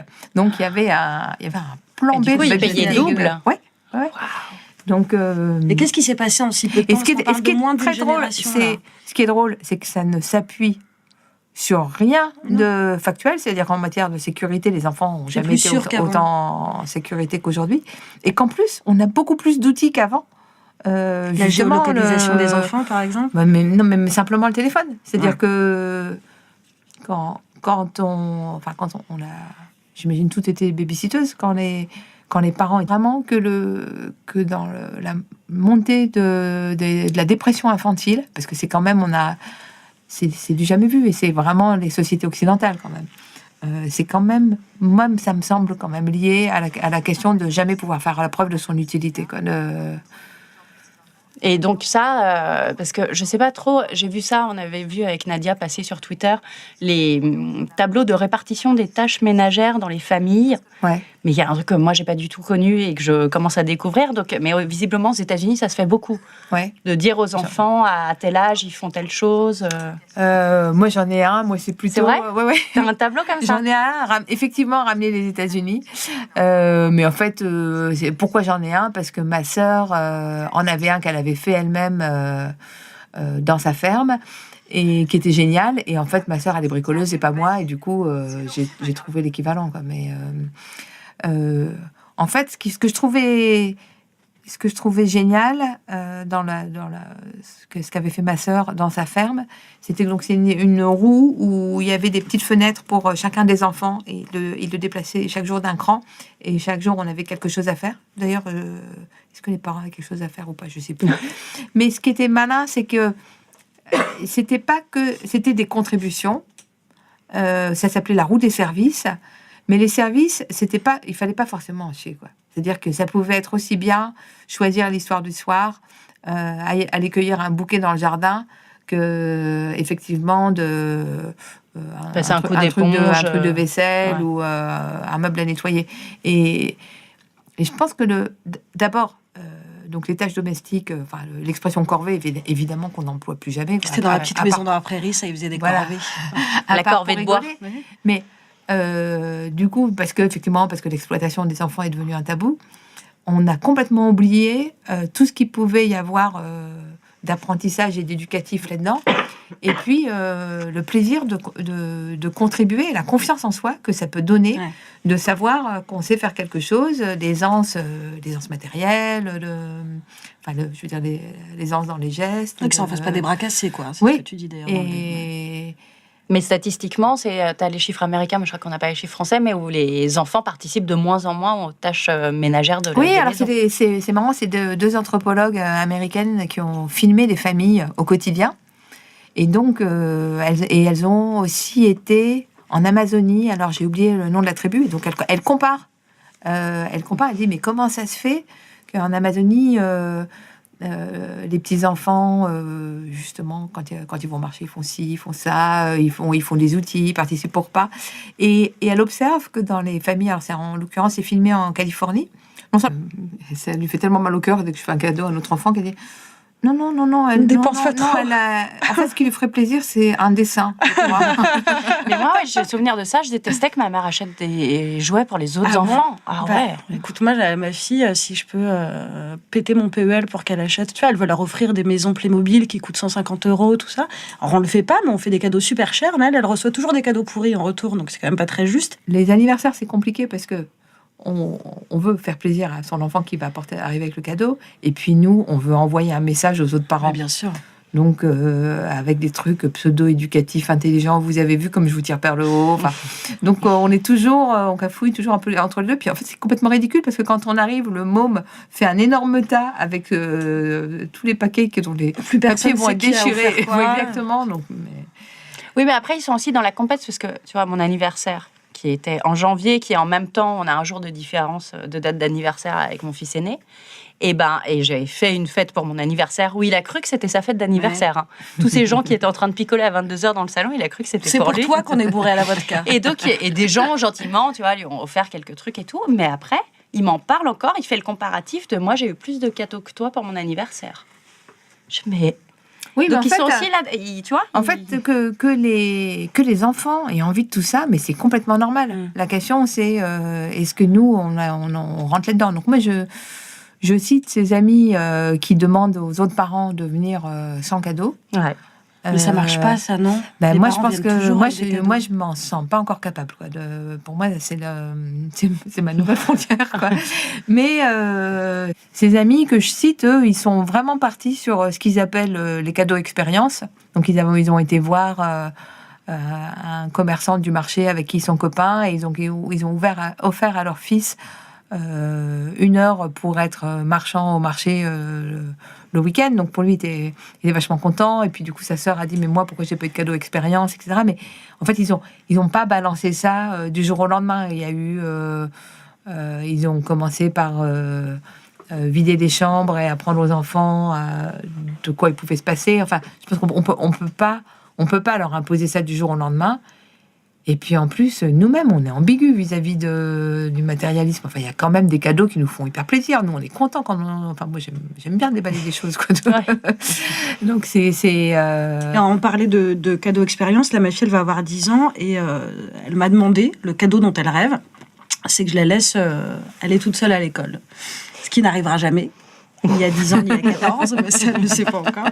Il y a 25. Voilà. Mais en fait, moi, ça m'a renvoyé un truc, et on en avait beaucoup parlé à Slave, j'avais fait un papier là-dessus, sur le fait que, en France en tout cas, l'espace, enfin en tout cas, comment un enfant... On se retrouve des fois, parce qu'on ne supporte pas bien en tant que parent de ne pas avoir de cohérence, donc on se surprend en fait à inventer des lignes... Oui. C'est vrai. Genre, oui, alors d'accord, mais dans ce cas-là, tu me promets que là, etc., pour donner l'impression que... On gère. Oui, c'est un peu comme... Alors que ça l'est pas. Un peu comme les guerres où tout d'un coup, les envahisseurs se battent en déclarant que finalement, ils ont négocié quelque chose. Quoi. Non, mais... Il y a plusieurs comparaisons d'ailleurs avec la guerre. Il y a une journaliste que tu cites qui dit élever des enfants, c'est comme la guerre, ça peut pas être moralement propre. Mais qui est tellement vrai. Mais enfin bon, donc le non, moi je trouve qu'effectivement on n'est pas obligé de le justifier et que ce qui est le plus tentant, c'est d'essayer d'être, même si c'est complètement impossible, c'est quand même d'essayer d'être cohérent, que c'est le plus important. Oui, mais alors comment tu fais pour gérer quand ton non, en fait, c'est l'opposition entre l'envie de ton enfant et toi, tes principes? Pour moi, il y a 2 méthodes qui marchent pas mal, qui sont un peu fourbes. C'est le faux choix. C'est-à-dire... Ah oui, ça, je fais beaucoup. J'adore le faux choix. Tu veux mettre ta couche ou te laver les dents? Oui, tu préfères te coucher maintenant ou dans 10 minutes? Ouais. Donc, c'est de donner l'impression qu'il a le choix alors que pas du tout. Oui, mais parce qu'en fait... Je pense sincèrement, et ça c'est pareil, c'est que si on s'identifie en tant qu'adulte, nous on n'aime pas qu'on nous, au travail, on n'aime pas qu'on nous demande des choses sans nous laisser aucune marge de manœuvre. Donc je pense que c'est quand même important et puis c'est comme ça que se construit l'individu. C'est aussi en ayant l'impression de pouvoir choisir, en ayant des responsabilités. Et si on n'en donne aucun à l'enfant, on ne le fait pas grandir. C'est quoi? C'est une question de libre arbitre, de laisser à l'enfant l'impression, fausse ou pas, qu'il a son libre arbitre? Oui, et puis du coup, je pense aussi que, et ça c'est pareil aussi pour nous adultes, qu'on est beaucoup plus susceptible d'adhérer à une décision à laquelle on a participé. Donc, ouais, mais ça marche très bien, les histoires de choix. Et pourtant, il est sacrément caractériel, mon fils, mais alors ça a changé ma vie, quoi. Et il y a aussi autre chose que je vais tester sur l'idée de se coucher. Il y a le principe des alarmes sur le téléphone. C'est-à-dire que tu délègues l'obligation d'aller se coucher à telle heure à ton téléphone qui sonne, etc. C'est ça, c'est-à-dire que Ça, c'est pas mal. oui, en plus on peut en mettre plusieurs, et puis pareil aussi pour donner l'impression qu'on a participé à sa propre punition, on peut aussi laisser l'enfant choisir les musiques de l'alarme. La musique qui va sonner C'est-à-dire, pour l'heure d'aller se coucher et tout. L'alarme qui indique qu'on va dans sa chambre, et l'alarme qui indique qu'on va éteindre la lumière, ou l'alarme Et je trouve que ce qui est pas mal, c'est que... Toi, tu lui as imposé une activité que toi, tu avais choisie en plus. C'est ça Oui, moi je fais vraiment passer pour, Mais non. pour une Tiger Mom. Mais moi j'ai dit qu'on lâchait pas l'anglais. Donc alors que là, l'anglais, aucun enfant va dire spontanément, J'ai super envie de faire de cours l'anglais. d'anglais. Ah bah moi si. Et moi, il veut absolument apprendre l'anglais. Moi, je sais pas, c'est YouTube, tu sais. Mais je trouve que la question des activités, c'est assez intéressant parce que elles sont extrêmement diabolisées, les activités. Alors que On en demande trop aux enfants, on les en demande épuise. trop, les enfants n'ont plus le temps de s'ennuyer, Et ouais. etc. Alors que un gamin qui se mange 3 heures de télé par jour, personne ne dit genre il a plus le temps de s'ennuyer. Et donc je pense que derrière ça, il y a le fait une espèce de mauvaise conscience, un peu de trahison du modèle républicain, on est tous en train de customiser l'éducation de nos parents, de nos enfants, je veux dire, à quoi ça rime. Et c'est un truc dont on n'est pas trop fier, quoi. Alors que dans le fond, le risque, ces pauvres enfants qui ont trop d'activités, ça fait tous les féminins à la rentrée. Là, il y a plein de papiers sur les enfants qui font des burn-out. C'est du bullshit, ça. Ça n'existe pas, le burn-out des enfants, parce qu'ils ont... Si, moi je pense que trop de karaté. ça existe, mais franchement, les enfants qui arrivent à l'école à 8h et qui restent à la garderie jusqu'à 18h, donc ils se font des journées... Pourquoi est-ce que tu parles de moi? Bah oui. Non, mais les journées de 50 heures, les 50 heures en collectivité, moi, quand on est dans... moi, j'ai participé aux activités jeux de société de l'école de ma fille dans les petites classes. Franchement, ils ont le temps de s'ennuyer. Quand on passe 2 heures dans une école, le volume sonore, franchement, les instituts, c'est des saintes. Hein. Ouais. Le volume sonore, la collectivité, etc. Nous, on aurait du mal quand même à faire 50 heures en collectivité avec des collègues. Oui, donc... oui, les enfants qui font des burn-out parce qu'on leur donne trop de cours de harpe, oui, il y en a sans doute. Mais les enfants, ils ont aussi d'autres motifs de fatigue qui me semblent quand même beaucoup plus courants, et notamment le temps passé en collectivité et l'heure de coucher qui est décalée à cause des écrans. Ça me semble être... Ou qu'on décale le week-end aussi. Oui, ou qu'on décale... On se dit, c'est bon, c'est le week-end, tu peux te coucher plus tard, alors qu'en fait, physiologiquement, c'est mauvais pour les enfants. Donc... les activités, franchement, je pense que les activités, ce qui est stressant, c'est pas les heures passées, c'est ce qu'on en attend. C'est-à-dire que la pression qu'on met dessus. C'est-à-dire que si, quand on veut que son fils fasse du foot et qu'il soit bon au foot, parce que soi-même, on aurait quand même bien aimé être un grand footballeur et qu'on a du mal à faire le deuil du footballeur qu'on n'a pas été, ça, c'est un problème beaucoup plus que... Parce que ça, le gamin, il va le ressentir, ça, le papa frustré. C'est qu'en fait, on a le droit de démarrer. Mais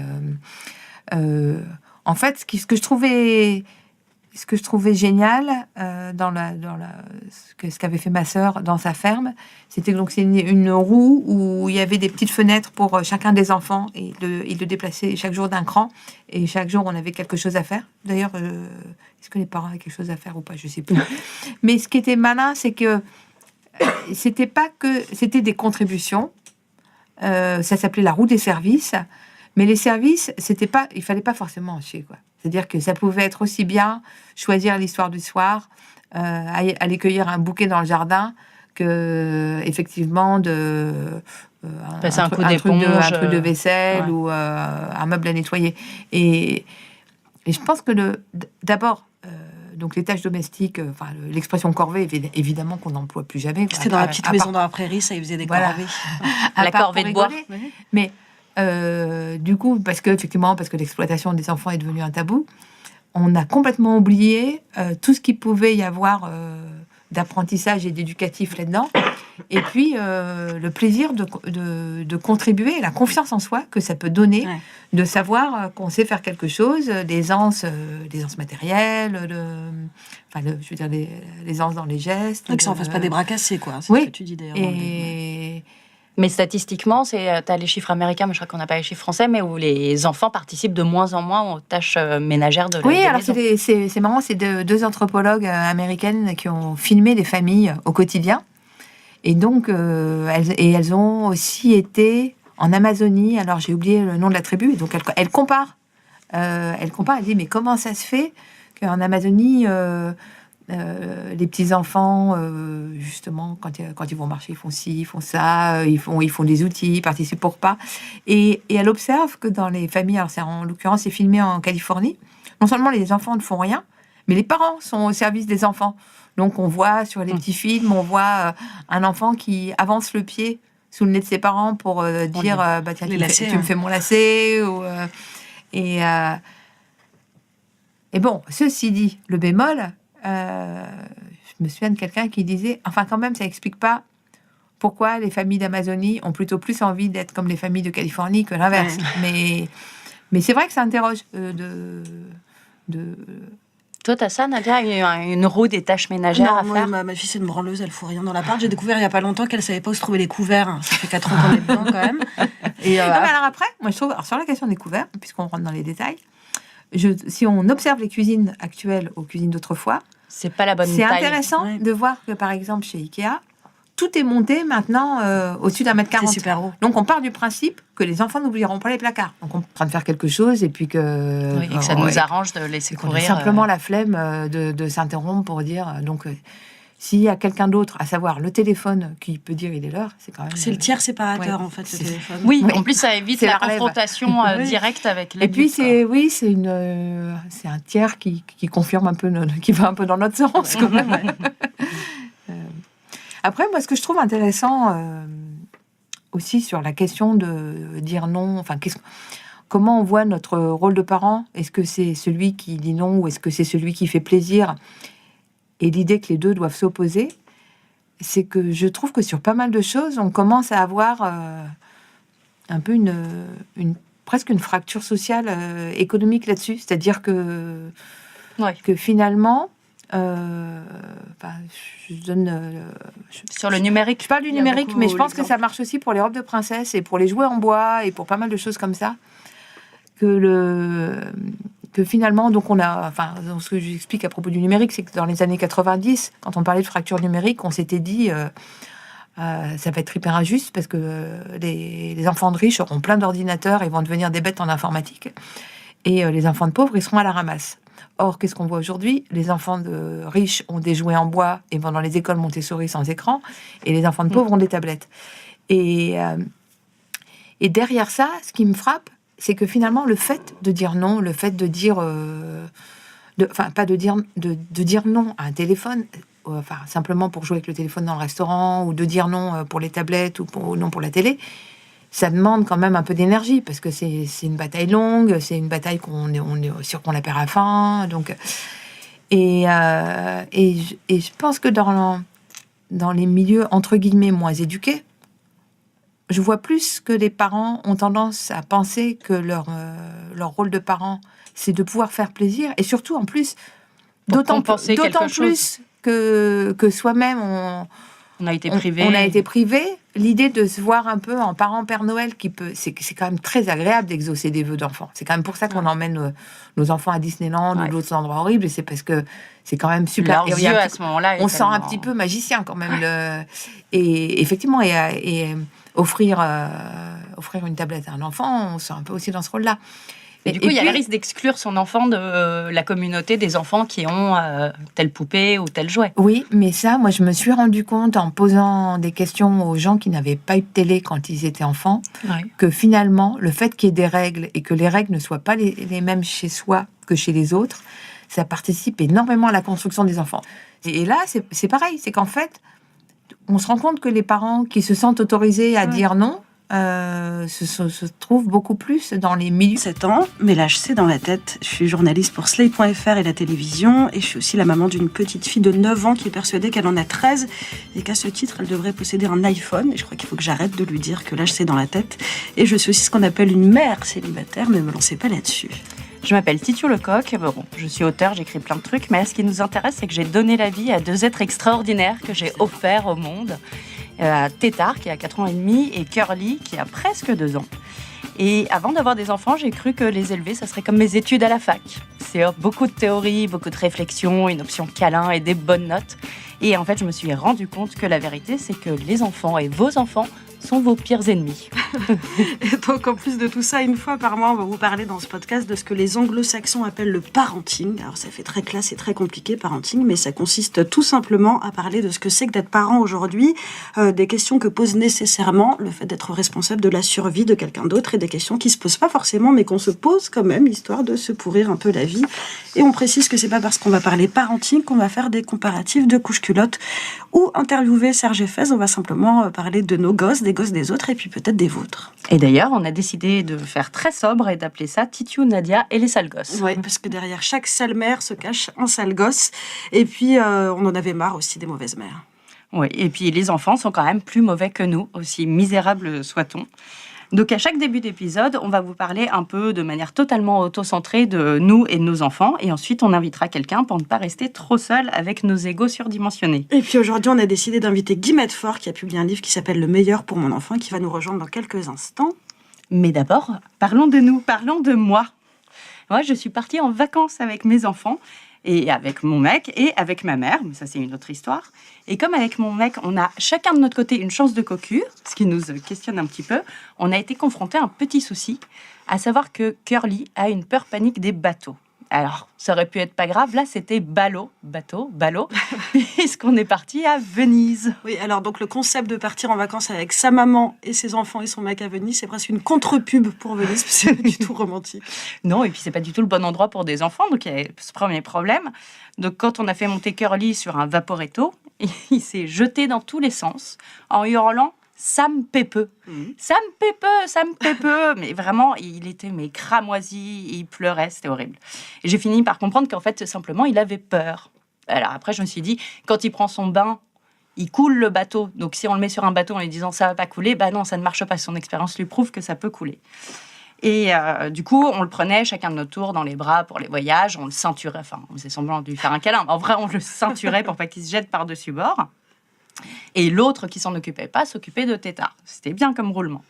Et sauf qu'une fois, la fois où c'était donc si tu es en public à l'extérieur et que du coup tu es dans une espèce de démonstration par rapport aux autres, ou justement parce que l'accusation d'enfant roi, etc., on va peut-être être plus sévère avec les enfants sous le regard des autres pour montrer, regardez, je me laisse pas marcher sur les pieds. Et du coup, on n'a pas la même attitude avec eux en privé, face à face, ou face à la communauté. Ah oui, c'est beaucoup plus facile de faire marche arrière quand il y a personne. On le voit aussi, on le voit aussi dans les magasins où quand un gamin réclame quelque chose et quand on dit je t'ai dit non, tout d'un coup on a l'impression de parler aussi pour tous les chariots et tous les clientes autour de nous. On veut pas être celui qui est le parent qui va en retraite. Qui est assez terrible. Du coup, on se retrouve des fois parce qu'on supporte pas bien en tant que parent de ne pas avoir de cohérence, donc on se surprend en fait à inventer des lignes. Oui, c'est vrai. Genre, oui, alors d'accord, mais dans ce cas-là, tu me promets que là, etc. Pour donner l'impression que... On gère. Oui, c'est un peu comme alors que ça l'est pas. Un peu comme les guerres où tout d'un coup, les envahisseurs se battent en déclarant que finalement, ils ont négocié quelque chose. Non, mais... Il y a plusieurs comparaisons d'ailleurs avec la guerre. Il y a une journaliste que tu cites qui dit élever des enfants, c'est comme la guerre, ça peut pas être moralement propre. Mais qui est tellement vrai. Mais enfin bon, donc le non, moi je trouve qu'effectivement on n'est pas obligé de le justifier et que ce qui est le plus tentant, c'est d'essayer d'être, même si c'est complètement impossible, c'est quand même d'essayer d'être cohérent, que c'est le plus important. Oui, mais alors comment tu fais pour gérer quand ton non, en fait, c'est l'opposition entre l'envie de ton enfant et toi, tes principes? Pour moi, il y a deux méthodes qui marchent pas mal, qui sont un peu fourbes. C'est le faux choix. C'est-à-dire... Ah oui, ça, je fais beaucoup. J'adore le faux choix.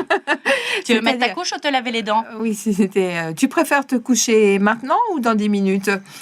Donc, c'est de donner l'impression qu'il a le choix alors que pas du tout. Oui, mais parce qu'en fait, je pense sincèrement, et ça c'est pareil, c'est que si on s'identifie en tant qu'adulte, Nous, on n'aime pas qu'on nous... Enfin, au travail, on n'aime pas qu'on nous demande des choses sans nous laisser aucune marge de manœuvre. Donc, je pense que c'est quand même important de... Et puis, c'est comme ça que se construit l'individu. C'est aussi en ayant l'impression de pouvoir choisir, en ayant des responsabilités. Et si on n'en donne aucun à l'enfant, on ne le fait pas grandir. Quoi, c'est quoi? C'est une question de libre arbitre, de laisser à l'enfant l'impression, fausse ou pas, qu'il a son libre arbitre?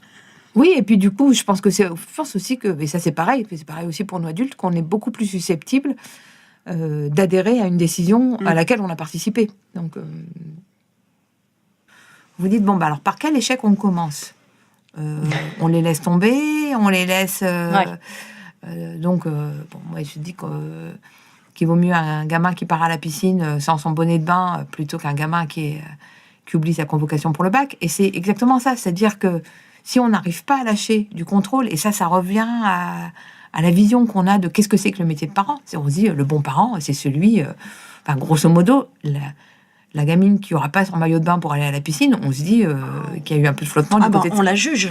Et qu'il y a eu un peu de... Moi, je la juge à de flottement du côté de sa mère. Ouais. Quand on fait les valises pour les vacances, laisser les enfants faire des valises. Enfin, moi, à chaque fois, je me dis, la question à se poser... c'est si ça rate, c'est quoi là? C'est quoi le problème? Est-ce que c'est grave? Si ça rate, on va être en vacances sans culotte, est-ce que c'est très grave? Non, c'est un problème qui se règle assez facilement, quoi. Donc, il y a des grosses choses qu'il ne faut pas rater, mais je pense que s'habituer à lâcher du contrôle, c'est beaucoup plus facile quand ils sont petits qu'on y arrivera plus tard. Parce qu'effectivement, on le voit, effectivement, je trouve que quand les enfants arrivent à l'adolescence, on se rend compte que les parents deviennent pétris de contradictions, parce qu'il y a un côté, quelques semaines avant, on entend les parents qui disent, alors là, moi, je lui ai dit, alors l'APB, il s'en occupe tout seul. Alors là, moi, je lui ai dit, ton stage de 3e, moi, je ne bouge pas. Ouais. Et donc, il y a tous ces effets d'annonce en disant, ton boulot d'été, tu vas le trouver toi-même.